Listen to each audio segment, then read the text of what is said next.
Hello everyone, welcome to Academy Plus once again. तो हमने last 2 lectures में पढ़ा था कि इंडिकेटर्स क्या होते हैं, एसिड्स क्या होते हैं और उनकी प्रॉपर्टीज़ क्या होती हैं। आज हम स्टार्ट करते हैं बेसिस से। बेसिस क्या होते हैं, मैं आपको एक बार पहले भी इंट्रोडक्शन दे चुकी हूँ। बेसिस क्या होते हैं, बेसिस का जो टेस्ट होता है वो बिटर होता है, एसिड के बिल्कुल अपोजिट होते हैं। और बेसिस का टच कैसा होता है, सोपी, यानी कि बहुत ही स्लिपरी सा टच होता है बेसिस का। तो आज हम पहले ये पढ़ते हैं कि बेसिस के बारे में, उसकी क्लासिफिकेशन क्या है और उसकी प्रॉपर्टीज़ क्या है। तो फर्स्ट हमने पढ़ा था कि बेसिस क्या है, जो आपको सॉल्यूशन में, वाटर सॉल्यूशन में क्या करते हैं, हाइड्रोक्साइड आयन या फिर क्या दे सकते हैं, ऑक्साइड आयन। तो बेसिक के बारे में हमने क्या पढ़ा था, जो सॉल्यूशन में क्या दे, hydroxide ions and oxide ions, उनको हम क्या बोलते हैं, बेसिस। और मैंने आपको ये भी बताया था कि जब आप जेई लेवल के बारे में स्टडी करोगे तो बेसिस क्या होते हैं, जो इलेक्ट्रॉन डोनर होते हैं। तो वो भी थोड़ा माइंड में रखना, थोड़ा एडवांस टॉपिक है, हम वो यहाँ कवर नहीं करेंगे। तो अब देखो बेसिस कितने तरीके के होते हैं, strong base and weak base. Similarly इसी तरीके से on the basis of hydroxide, तो देखो स्ट्रॉन्ग बेस वो होते हैं जो सॉल्यूशन में कंप्लीटली आयनाइज हो जाते हैं, ठीक है। तो कंप्लीटली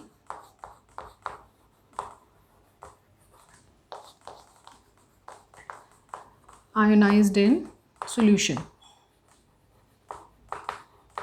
जैसे कि आपका कौन सा हो गया, NaOH हो गया, KOH हो गया, एक्सेट्रा। तो ये जो आपके बेसिस हैं, ये जब हम आपकी इनकी रिएक्शन कराएंगे ना वाटर के साथ, तो ये हमें क्या करेंगे, Na plus OH minus ion देंगे। तो ये कैसे है, ये कंप्लीटली आयनाइज, मतलब कि अगर मैं इसके लेट करूँ, मैंने 5 मोल्स लिए तो ये 5 के 5 क्या होंगे, कंप्लीटली डिसोसिएट हो जाएंगे Na प्लस और OH माइनस में। लेकिन वीक बेसिस क्या होते हैं, जो पार्शियली आयनाइज होते हैं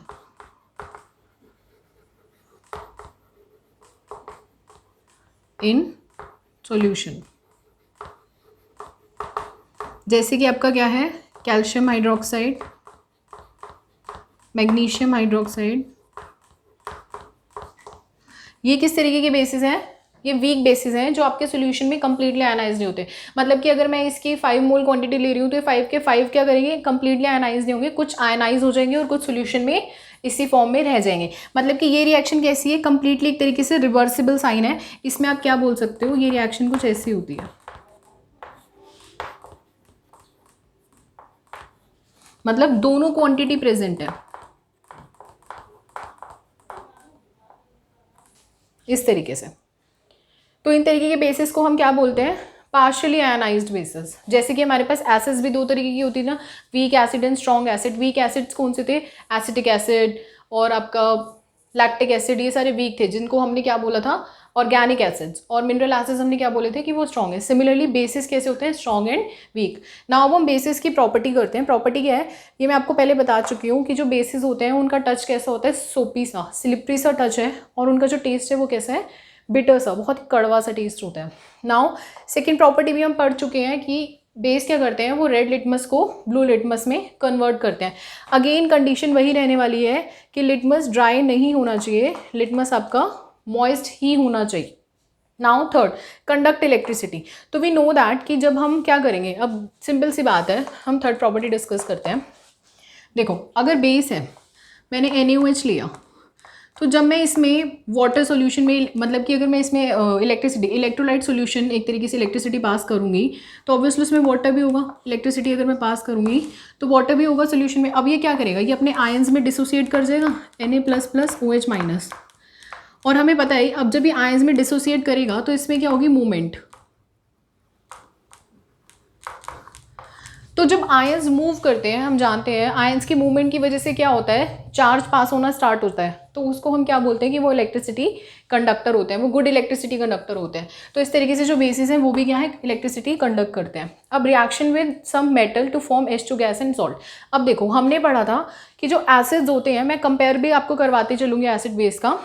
अब देखो हमने पढ़ा था जो एसिड्स होते हैं ना, वो मेटल के साथ रिएक्ट करके क्या बनाते हैं, आपका सॉल्ट और H2 गैस बनाते हैं। और हमने ये भी पता किया था कि हाइड्रोजन गैस को पता लगाने का क्या तरीका है, हाइड्रोजन गैस क्या करती है, पॉप साउंड क्रिएट करती है। ये मेरे लेक्चर नंबर 2 में, अगर आप में से किसी ने नहीं देखा है तो आप वो चेक कर सकते हैं। तो अब देखो, लेकिन मैंने यहाँ पे देखो, मैंने एक वर्ड सम मेटल पे ना अंडरलाइन कर रखी है। इसका मतलब क्या है, बेसिस ना सारे मेटल के साथ रिएक्शन नहीं करता। बेस कुछ ही मेटल के साथ रिएक्ट करता है और कुछ मेटल्स के साथ रिएक्शन नहीं शो करता, लेकिन जो इनके साथ वो रिएक्शन करता है वो एसिड की तरह ही करता है, H2 का एसिड सॉल्ट ही बनाता है। तो कंसिडर करते हैं कोई भी बेस ले लो, NaOH प्लस जिंक ही ले लेते हैं, क्योंकि मैंने मेटल की रिएक्शन भी आपके साथ एसिड में जिंक के साथ ही कराई है। तो आपका क्या बनेगा, sodium plus H2, sodium zincate, इसको क्या बोलते हैं, सोडियम जिंकेट। और मैंने आपको लास्ट क्लास में बताया था हाइड्रोजन को पता करने का क्या तरीका है, जब हम NaOH के जिंक के साथ रिएक्शन कराएंगे तो जो गैस रिलीज हुई है हम उसको क्या करेंगे, सोप सॉल्यूशन से पास कराएंगे। तो जब H2 गैस को हम सोप सॉल्यूशन से पास कराएंगे तो उससे कुछ बबल्स बनने स्टार्ट होंगे, और वो जो बबल्स होंगे और जब उसके पास कैंडल लेके आएंगे तो हमें पता चलेगा कि वो बबल्स क्या कर रही हैं, पॉप साउंड क्रिएट कर रही हैं। तो हम बोल सकते हैं यहाँ पे हाइड्रोजन की कैसी साउंड है, पॉप।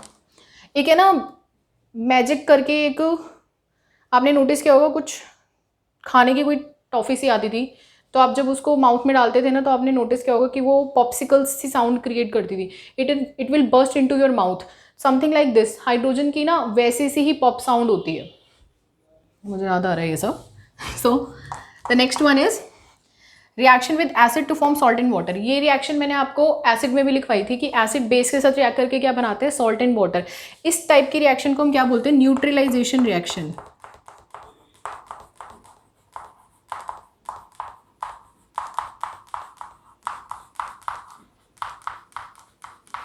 हायर क्लासेस में ना आप इसकी टाइट्रेशन करोगे, ये बहुत इंपॉर्टेंट रिएक्शन है, बहुत ही ज़्यादा इंपॉर्टेंट रिएक्शन है, पेपर के पॉइंट ऑफ व्यू से भी बहुत इंपॉर्टेंट रिएक्शन है। तो अगर आप कोई भी एसिड ले लो, H2SO4, ये क्या है आपका acid,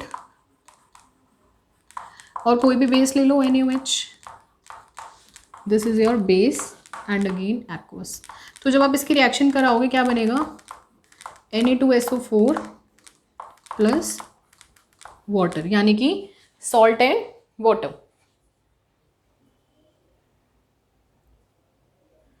and the last reaction is reaction with non metal oxide to form salt and water. तो अगेन मैं अगर इसकी रिएक्शन किसी नॉन मेटल ऑक्साइड के साथ कराऊं, नॉन मेटल ऑक्साइड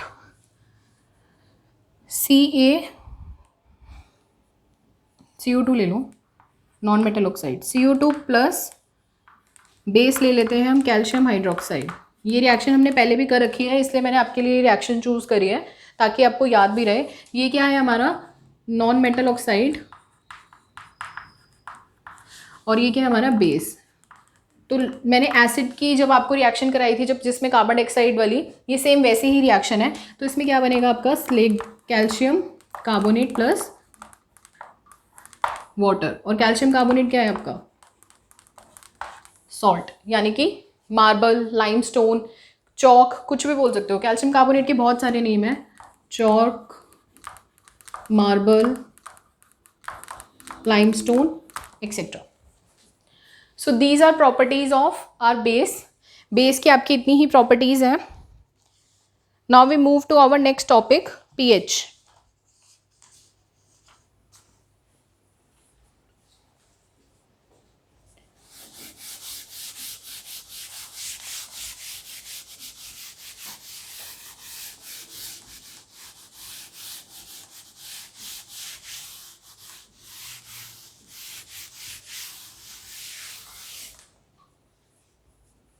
अब देखो pH क्या होती है।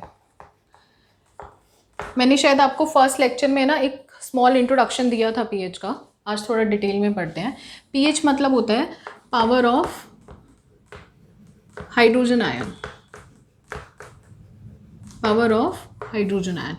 ये हमें ये बताती है कि आपका जो कंपाउंड है ना वो कितना एसिडिक है या कितना बेसिक है। तो हमारा जो pH, हम उसको मेजर करने के लिए हम क्या करते हैं, हम एक pH स्केल लेते हैं, और pH स्केल की जो वैल्यू होती है वो होती है 0 to 14 and 7। We know that 7 क्या है, न्यूट्रल वैल्यू। न्यूट्रल pH किसकी है, वाटर की। ठीक है, तो हमने क्या किया, हमने pH स्केल को ना 2 पार्ट्स में डिवाइड कर दिया। जिनकी pH 0 से 7 के बीच में है वो कैसे हैं, एसिड्स हैं, और जिनकी pH 7 to 14 है वो क्या है, बेसिस। एक है ना वे है इनको लर्न करने का। आपने रेनबो कलर के बारे में पढ़ा होगा, विबग्योर। तो जैसे जैसे आप V से R पे जाएंगे ना, एसिड का कलर ना वैसा होता जाएगा। मतलब कि जनरली एसिड के जो कलर्स होते हैं ना वो येलो, ऑरेंज, रेड होते हैं। येलो, ऑरेंज एंड रेड, ये लर्न करने का वे है। जैसे जैसे आप इस तरफ जाएंगे आपको एसिडिक करेक्टर मिलता जाएगा। मतलब ये लर्न करने का वे है सिर्फ कलर्स। और जैसे ही आप blue, green, indigo and violet पे आएंगे, ये बेसिस के कलर्स होते हैं। ये किसके कलर्स होते हैं, बेसिस के। और ये कलर किसके होते हैं, एसिड्स के। ये तो है एसिड और बेस को कलर से देखने का कि इनके कलर्स क्या है। अब देखो, हम एसिड्स को भी दो तरीके से डिवाइड कर सकते हैं। मैंने आपको बताया था एसिड स्ट्रॉन्ग भी थे और वीक भी थे। सिमिलरली बेसिस भी स्ट्रॉन्ग थी एंड बेसिस भी वीक थी।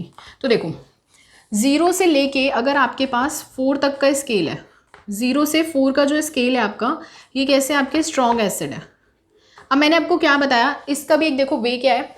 मैंने क्या बोला, जैसे जैसे आप इधर जा रहे हो ना आपका एसिड फॉर्म आता जा रहा है। तो आप समझ जाना कि अगर थोड़ा सा रेडिश कलर का आपको मिल रहा है ना, रेडिश सा कलर अगर आपको मिल रहा है तो वो कहीं ना कहीं किसी स्ट्रॉन्ग एसिड का कलर होगा। ज़रूरी नहीं है कि हर एसिड का कोई कलर हो। ये मैं आपको मेंशन करना चाहती हूँ कि हर एसिड का कलर नहीं होता।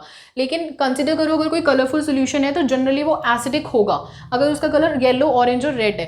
एसिड आपके न्यूट्रल कलर्स के भी होते हैं, कलरलेस भी होते हैं। जैसे कि HCl, HCl क्या है आपका, एक एसिड है, लेकिन उसका कलर कैसा है, कलरलेस है, न्यूट्रल कलर है। तो आप इस चीज़ से कंफ्यूज मत होना कि हर एसिड और बेस का कलर ही होगा, ऐसा कुछ नहीं है। ये लिटमस पेपर पे शो करते हैं कलर्स, लिटमस पे।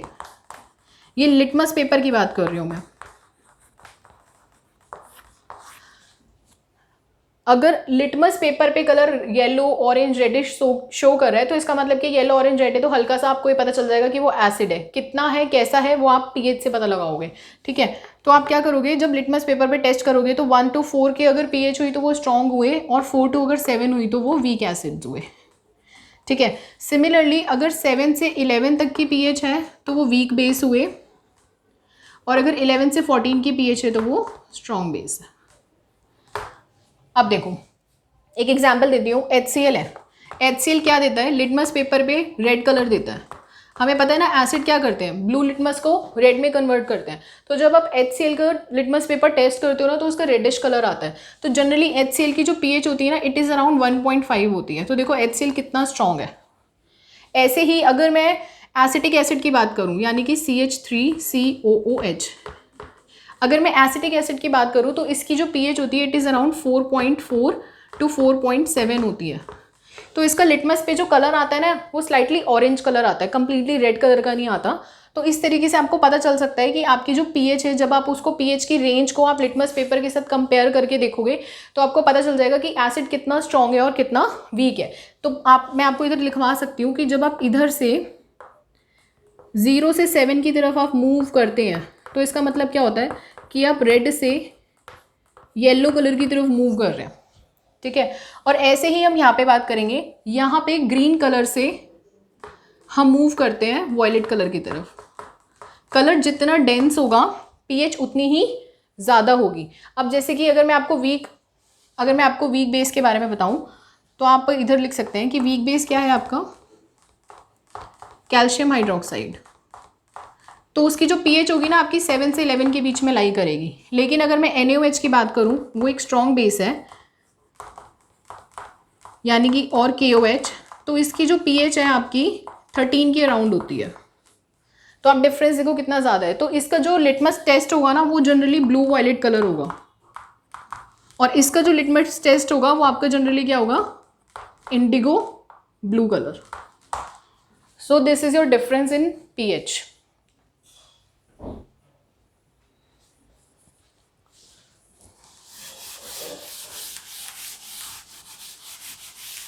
So our next topic is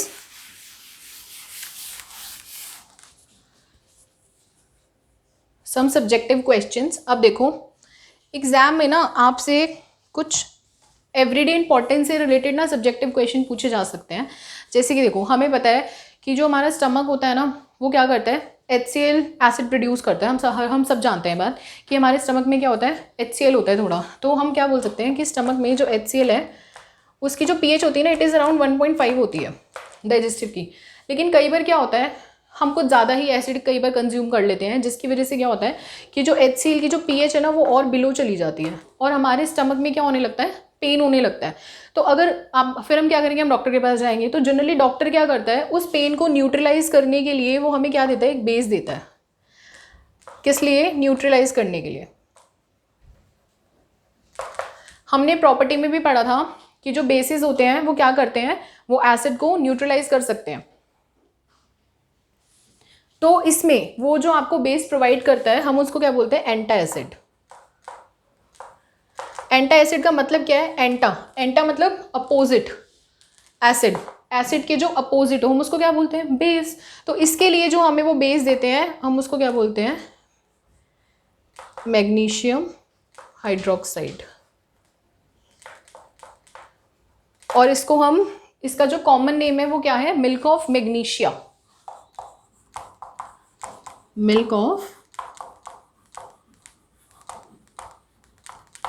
magnesia. तो बेसिकली ये हमारा वो एंटा एसिड है जो हमें क्या करता है, पेन रिलीव करता है जब किसी को भी स्टमक पेन होता है।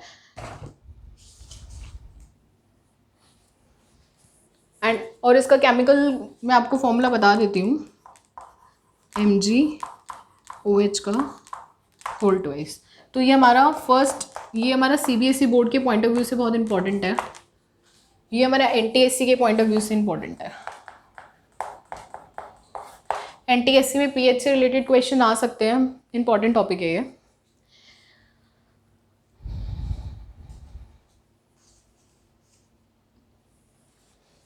ऐसे ही आपने नोटिस किया होगा कई बार है ना, हमारे इनामल में पेन होने लगता है। इनामल क्या होता है, हमारा टूथ। कई बार हमारे टूथ में पेन होने लगता है या फिर हमारा टूथ कोरोड होने लगता है या उसमें डिके होने लगता है। वो क्यों होता है, देखो हमारी जो टूथ की नॉर्मल इनामल की pH होती है ना वो 5.5 होती है।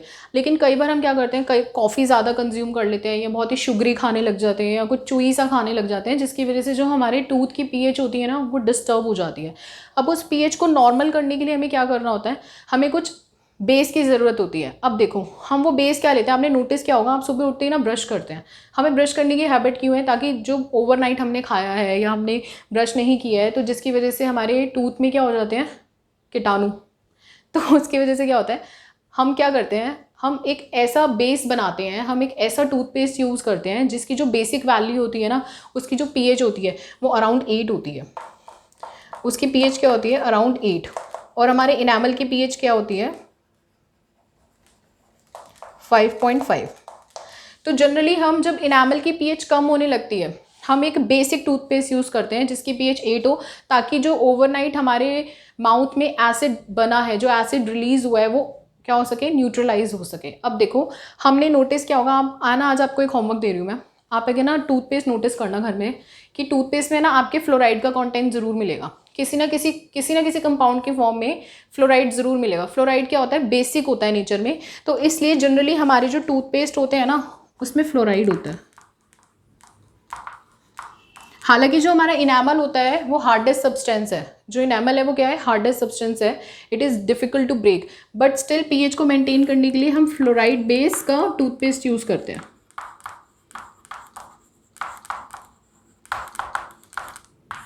तो आप देख रहे हो pH की इंपॉर्टेंस कितनी है हमारी लाइफ में, इनामल के लिए हो चाहे हमारे डाइजेस्टिव्स के लिए हो। ऐसे ही हमारी pH की इंपॉर्टेंस किसके लिए होती है, सॉइल के लिए भी होती है।